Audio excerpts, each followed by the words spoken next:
My heart aches, and a drowsy numbness pains my sense, as though of hemlock I had drunk, or emptied some dull opiate to the drains 1 minute past, and Lethe-wards had sunk. 'Tis not through envy of thy happy lot, but being too happy in thine happiness, that thou, light-winged dryad of the trees, in some melodious plot of beechen green and shadows numberless, singest of summer in full-throated ease. Oh, for a draught of vintage that hath been cooled a long age in the deep-delved earth, tasting of flora and the country green, dance and Provençal song and sunburnt mirth. Oh, for a beaker full of the warm south, full of the true, the blushful Hippocrene, with beaded bubbles winking at the brim, and purple-stained mouth, that I might drink and leave the world unseen, and with thee fade away into the forest dim.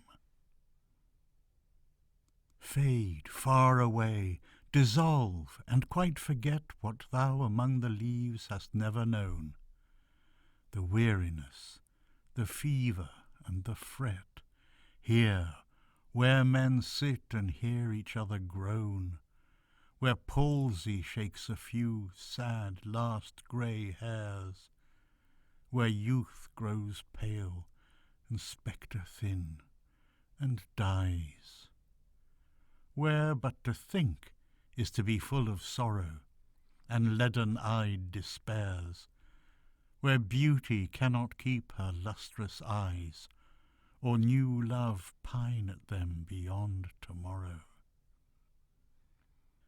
Away, away, for I will fly to thee, not charioted by Bacchus and his pards, but on the viewless wings of poesy.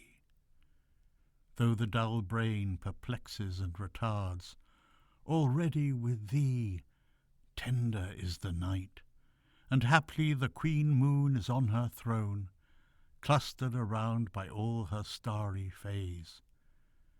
But here there is no light, save what from heaven is with the breezes blown, through verdurous glooms and winding mossy ways. I cannot see what flowers are at my feet, nor what soft incense hangs upon the boughs, but in embalmed darkness guess each sweet, wherewith the seasonable month endows the grass, the thicket, and the fruit-tree wild, white hawthorn and the pastoral eglantine, fast-fading violets covered up in leaves, and mid-May's eldest child, the coming musk-rose, full of dewy wine, the murmurous haunt of flies on summer eves. Darkling I listen, and for many a time I have been half in love with easeful death, called him soft names in many a mused rhyme, to take into the air my quiet breath. Now more than ever seems it rich to die, to cease upon the midnight with no pain, while thou art pouring forth thy soul abroad in such an ecstasy.